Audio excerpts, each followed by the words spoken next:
सत्संगत जी, प्यार से कहना धर्म निरंकार जी। बार एक गुरु के पास शिष्य आता है जो काफी सालों के बाद, और आते ही अपने गुरु के आगे 1000 सोने की गिनियां दे देता है और ये कहता है कि इतने वर्ष मैंने काम काज किया और बात मन में यही आती रही कि आपके सामने आशीर्वाद लेंगे जब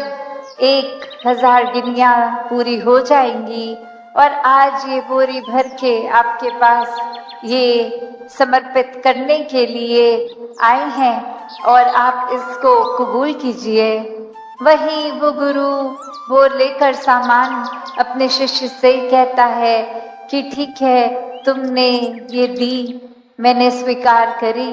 और अब ये जो सामने नदी बह रही है सारी की सारी ये गिनियां उस पानी में बहा दो। और अब वो शिष्य के मन में सवाल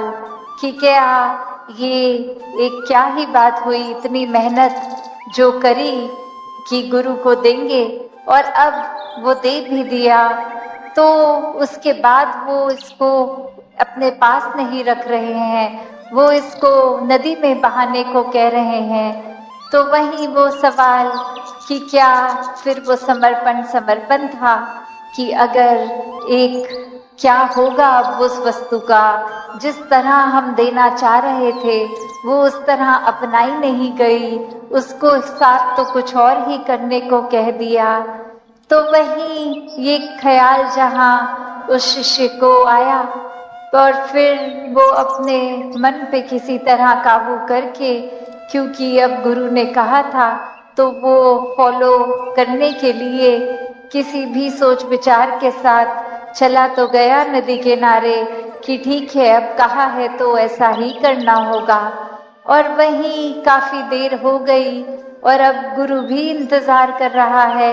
कि ये इतनी देर से लौट के नहीं आया, इतनी देर क्यों लग रही है वो उसको वो सिक्के नदी में बहाने के लिए। तो फिर वो गुरु ही खुद उस नदी किनारे जाते हैं और क्या देखते हैं कि वो शिष्य एक एक करके सिक्के को फेंक रहा है, जिसकी वजह से वो बहुत ही देर लग रही है। वो एक बार फिर गुरु समझाते हैं कि ये समर्पण करना है तो इतनी देर क्यों लग रही है, समर्पण तो एक साथ ही किया जा सकता है, पूरी की बोरी को एक साथ ही नदी में बहाया जा सकता था, तो एक एक करके क्यों, इतनी देर लगा के क्यों। तो ये कहानी में तो ये मन की अवस्था ही है कि हम किस तरह एक अपने मन को इस तरह मान लेते हैं कि कोई अटैचमेंट हो गई, कोई और कारण से अगर ये लगा कि कुछ वस्तुएं इकट्ठी हो गई हैं, कोई उपाधियां मिल गई हैं, या कहीं अपने मोहल्ले में अपने दायरे में बहुत नाम कमा लिया है, एक हमारा कुछ औहदा कुछ रिस्पेक्ट बन गई है, एक तरह के हम सेलिब्रिटी बन गए हैं, कुछ 2-4 लोग हमें जान गए हैं, तो ये एक इम्पोर्टेंट होने का अहंकार या कोई और तरह का अहंकार ये मन में घर कर लेता है। तो ये सारी चीजें सिर्फ इस्तेमाल के लिए और सदुपयोग के ही काम आए। दातार हर एक पे कृपा करे कि सुकून जीवन में सबके भरा रहे, सेवा भाव, एक समर्पित मन, इस तरह का जीवन हर कोई जीता जाए। सत्संगत जी, धन निरंकार जी। विचारधारा बना ली जो हमारे लिए भी नुकसानदेह है, औरों के लिए भी नुकसानदेह है, तो बात वही की कमी रोशनी की तो नहीं है। ये सेवा सुमिरन सत्संग रूप भी ये पूरा है, और कैसे हम कितना ही निराकार का सहारा ले रहे हैं, वो रोशनी तो हर समय की ये है, बस हमारा ये कर्म क्या वो किया जा रहा है, क्या ये मन का रिश्ता इस निराकार से इसके एहसास में रहते हुए जोड़ा जा रहा है। वरना तो एक हम खुद ही कभी कभी कुछ ऐसा सोच लेते हैं जो होता नहीं है, पर वो हमने इस तरह से खुद को ही कन्विंस कर लिया, खुद को ही समझा दिया कि ऐसा है, और अब उस झूठ को मानने भी लग जाते हैं, चाहे वो हकीकत ना ही हो। तो कैसे वो रूप एक संसार का जब एक देखा जाए, हर एक अपने अंदर इंसान झांक के देखे, तो बात वही आती है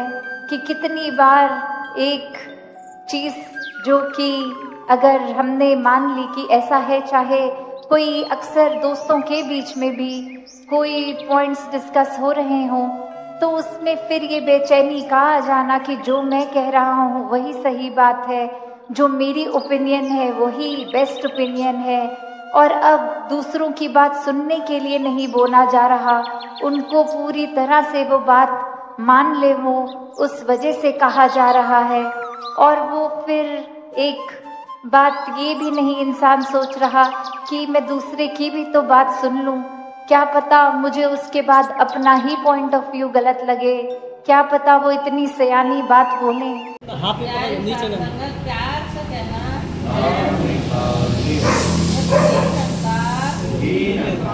मैं तेरी शरणा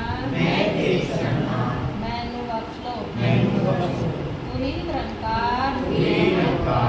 मैं तेरी शरणा मैनू बख्श लो। बोल श्री सतगुरु महाराज